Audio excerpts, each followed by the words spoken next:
नई दिल्ली में बीते सोमवार को ही विपक्षी गठबंधन की बैठक में कई महत्वपूर्ण मुद्दों पर बातचीत हुई। इसमें सबसे महत्वपूर्ण और जटिल बिंदु सीटों के बंटवारे का फॉर्मूला भी था। गठबंधन में शामिल एक पार्टी के वरिष्ठ नेता ये कहते हैं कि लोगों को सीटों के शेयरिंग के फॉर्मूले पर सबसे बड़ी रार नजर आ रही है, जबकि हकीकत में ऐसा बिल्कुल नहीं है। उन्होंने कहा कि यूपी, दिल्ली और बंगाल में जो थोड़ी बहुत समस्याएं नजर आ रही थी उनका तकरीबन निपटारा हो चुका है, जबकि पंजाब में कुछ सीटों को लेकर आपसी समझ के साथ सीट बंटवारे पर समझौता होना है। हालांकि सभी राज्यों में 31 दिसंबर या उसके आसपास तक सब कुछ फाइनल होकर आगे की रणनीति शुरू होगी।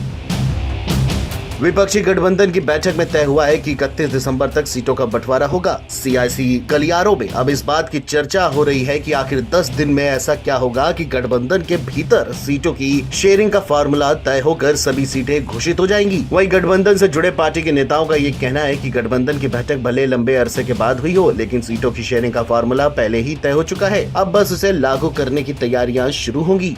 हालांकि सूत्रों के मुताबिक कुछ राज्यों में गठबंधन के दल बगैर किसी आपसी समझौते के सियासी मैदान में उतर सकते हैं। इसमें पश्चिम बंगाल और केरल को लेकर सबसे ज्यादा संभावनाएं लग रही हैं। इसीलिए इन राज्यों में कम्युनिस्ट पार्टी अलग चुनाव लड़ सकती है, जिसमें पश्चिम बंगाल में टीएमसी और केरल में कांग्रेस के साथ दोनों की फ्रेंडली फाइट की संभावनाएं बन रही है। गठबंधन में शामिल अन्य राजनीतिक दलों के सूत्रों का ये मानना है कि बाकी किसी भी राज्य में, खासतौर से हिंदी पट्टी राज्य में कोई समस्या नहीं है। इसे लेकर सोमवार की बैठक में खुल करके चर्चा हुई। गठबंधन से जुड़े सूत्र ये भी बताते हैं कि सभी पार्टियों के नेताओं की बैठक भले एक लंबे अरसे बाद हुई हो, लेकिन सीटों के बंटवारे से लेकर अन्य सभी जरूरी बातों पर लगातार मंथन होता रहा।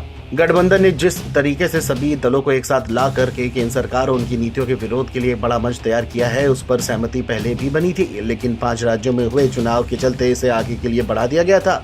वही राजनीतिक जानकारों की माने तो विपक्षी दलों के बीच में जिस तरह 10 दिन का टाइम फ्रेम सीट शेयरिंग को दिया गया है, उससे ये अंदाजा लगाना आसान हो चला है कि तकरीबन सब कुछ पहले से ही तय था।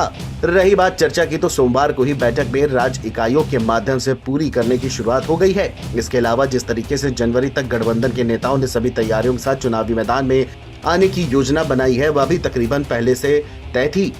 वहीं कांग्रेस पार्टी के एक नेता ये कहते हैं कि गठबंधन में किसी भी तरीके की कोई समस्या पहले थी ना अब है। चुनाव के चलते सभी दल अपनी अपनी तैयारी में लगे थे। जो राजनीतिक दल इन 5 राज्यों में चुनावों की प्रक्रिया में नहीं थे, वह गठबंधन के तहत लोकसभा के चुनाव में आने की पूरी रणनीति बनाने में लगे थे। इस रणनीति के आधार पर आगे की पूरी व्यवस्थाएं और तैयारियां की जाएंगी।